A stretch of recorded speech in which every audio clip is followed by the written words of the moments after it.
Welcome to my video guys. आज की video का टॉपिक है डिफरेंट टाइप्स ऑफ वेक्टर्स। तो हमारे पास सिर्फ और सिर्फ 5 डिफरेंट टाइप्स ऑफ वेक्टर होते हैं। यहाँ लिख देते हैं 5 टाइप्स। सबसे पहली टाइप जो हम करेंगे वो है नेगेटिव वेक्टर। अब नाम से ही पता चल रहा है कि ये नेगेटिव है, और फिज़िक्स में नेगेटिव हम किसी भी ऐसी चीज़ को कहते हैं जो कि ऑपोजिट होती है। तो नेगेटिव वेक्टर दरअसल किसी और वेक्टर के कंपैरिजन में बोला जाता है। तो अगर हमारे पास वेक्टर ए है, ठीक है, और वो वेक्टर ए हमें कुछ ऐसा दिखता है, तो इसका जो नेगेटिव वेक्टर होगा वो इसका ऑपोजिट होना चाहिए। फिजिक्स में तो नेगेटिव ऑपोजिट को कहते हैं। तो अगर मैं इसका एक ऑपोजिट वेक्टर बनाऊं जो कि इस मैग्नीट्यूड में सेम हो, सेम लेंथ हो टेल की, मैग्नीट्यूड में सेम हो, लेकिन डायरेक्शन एकदम 180 डिग्री ऑपोजिट हो, ये इस डायरेक्शन में जा रहा है और ये वेक्टर इस डायरेक्शन में जा रहा है, तो इसे कहेंगे नेगेटिव ए। तो हम कह सकते हैं ये नेगेटिव वेक्टर आपस में सेम मैग्नीट्यूड रखते हैं और ऑपोजिट डायरेक्शन रखते हैं।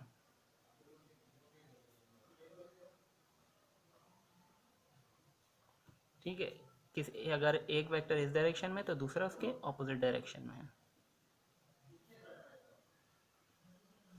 फिर है नल वेक्टर। नल वेक्टर किसी भी ऐसे वेक्टर को कहते हैं जिसका मैग्नीट्यूड ज़ीरो होता है। तो ऐसा वेक्टर जिसका कोई मैग्नीट्यूड नहीं है उसे हम कहेंगे नल वेक्टर, तो इसका मैग्नीट्यूड ज़ीरो।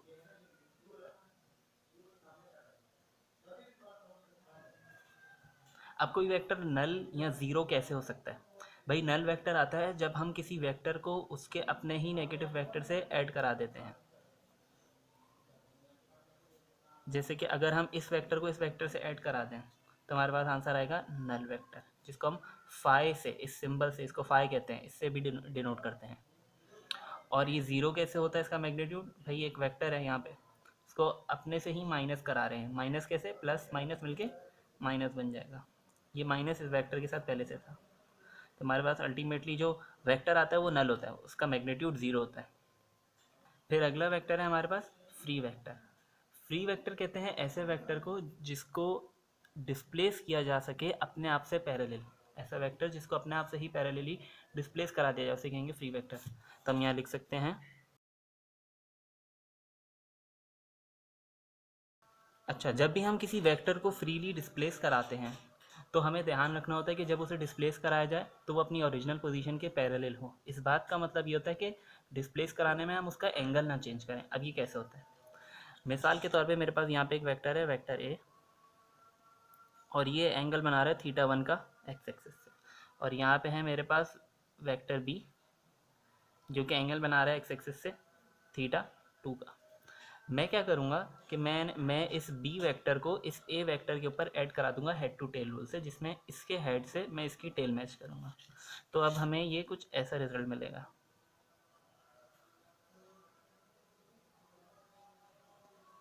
ठीक है, तो ये वेक्टर ए है हमारा और ये वेक्टर बी है हमारा। ये इसका एंगल तो प्रिजर्व था थीटा 1, क्योंकि ये अपनी जगह से हिला ही नहीं, हमने बस इस बी को उठा के इधर रख दिया। तो जब हमने इस बी को उठा के उधर रखा था तो हमें इस बात का ध्यान रखा होगा, पैरेलल डिस्प्लेसमेंट कराने के लिए हमें इस बात का ध्यान रखना होगा किसका, थीटा 2 जो एंगल है ये चेंज ना हो। कहाँ से चेंज ना हो?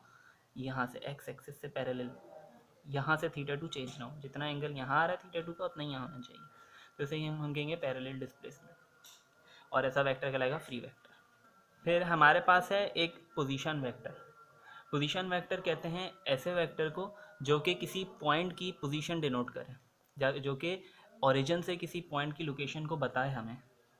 अब यहाँ पे हम लिख सकते हैं, तो कोऑर्डिनेट्स है वो है 2 4। ये एक पॉइंट है पी जिसके कोऑर्डिनेट्स हैं 2 4।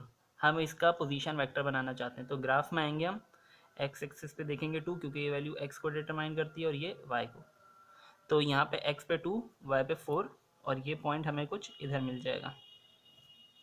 तो 2 4 जो पोजीशन हमने यहाँ चूज़ करी है, इस पोजीशन को जो वेक्टर डिनोट करेगा ओरिजिन से, ओरिजिन इस ज़ीरो को कहते हैं, उसे कहेंगे पोजीशन वेक्टर। तो ये बन गया हमारा पोजीशन वेक्टर, जिसको मैंने नाम दिया है पी, कुछ भी नाम दे सकते हैं। और इसको लिखने का एक और तरीका होगा कि इस पोजीशन वेक्टर को, कि हम इसका एक्स एक्सिस की वैल्यू लिखें, वाई वैल्यू की एक्सिस लिखें, एक्स एक्सेस की वैल्यू के साथ आई लगा दें, वाई एक्सेस की वैल्यू के साथ जे लगा दें, और बीच में प्लस, क्योंकि दोनों वैल्यूज़ पॉजिटिव एक्सेस में है। तो ये वेक्टर को लिखने का तरीका होता है। फिर लास्ट और सबसे इम्पॉर्टेंट और डिटेल्ड यूनिट वेक्टर। तो यूनिट वेक्टर को हम ऐसे वेक्टर को यूनिट वेक्टर कहते हैं जिसका मैग्नीट्यूड जो है वो 1 होता है, या यूनिटी होता है। तो इसका मैग्नीट्यूड 1।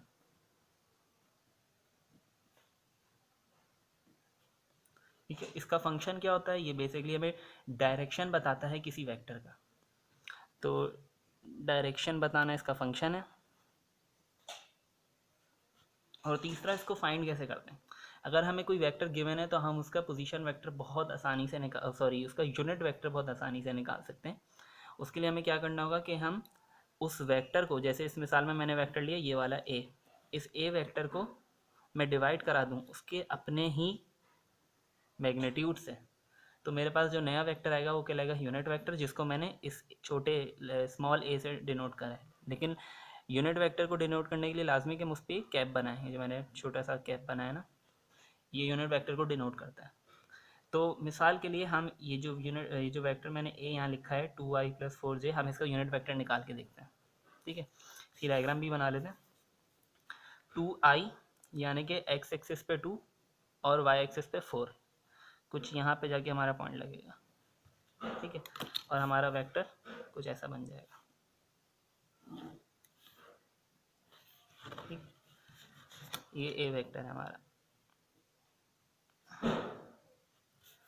अच्छा, अब आ जाओ वर्किंग पे।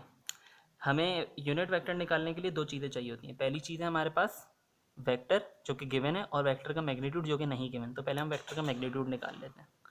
मैग्नीट्यूड निकालने के लिए वही सेम काम, ए पहली वैल्यू लिखो उस पर स्क्वायर लगाओ, प्लस दूसरी वैल्यू लिखो उस पर स्क्वायर लगाओ, और इसको सॉल्व कर लो। 2 का स्क्वायर 4, 4 का स्क्वायर 16, तो क्या आंसर है हमारे पास 20। √20, √20 बराबर होता है हमारे पास 4.47 के।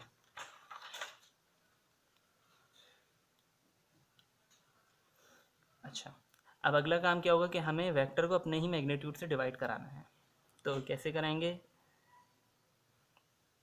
वेक्टर लिखो 2i+4j, ये हमारा ए वेक्टर है जिसको हम डिवाइड करा रहे हैं अपने ही मैग्नीट्यूड से। जब 2 को डिवाइड कराएंगे तो हमारे पास आंसर आएगा 0.447 प्लस, और जब 4 को कराएंगे ये आई अपनी जगह कायम रहेगा, और जब 4 को कराएंगे तो हमारे पास आंसर आएगा 0.894, और ये जे अपनी जगह कायम रहेगा। ये आई और जे भी यूनिट वेक्टर है, ये डायरेक्शन बताते हैं एक्स और वाई एक्सिस में, इन पे भी कैप लगाना ज़रूरी होता है। तो ये हमारा यूनिट वेक्टर है। किसका यूनिट वेक्टर है, ये हमारे इस वेक्टर ए का यूनिट वेक्टर है। ठीक है, अब हम यूनिट वेक्टर को कंफर्म कर सकते हैं कि वो सच में यूनिट वेक्टर है भी या नहीं। उसके लिए हम क्या करते हैं कि हम इस यूनिट वेक्टर का मैग्नीट्यूड निकाल लेते हैं। 0.447 का स्क्वायर प्लस 0.894 का स्क्वायर अंडर रूट, और इसका आंसर हमारे पास आएगा, कैलकुलेटर से अगर आप करें तो आंसर आएगा 1, और ये 1 आना ज़रूरी है। यूनिट वेक्टर का मैग्नीट्यूड होता ही 1 है। अगर आपके पास यूनिट वेक्टर का मैग्नीट्यूड 1 नहीं आ रहा तो आप उसको यूनिट वेक्टर कह ही नहीं सकते। ठीक है, तो ये चेक करने का तरीका है। Thank you.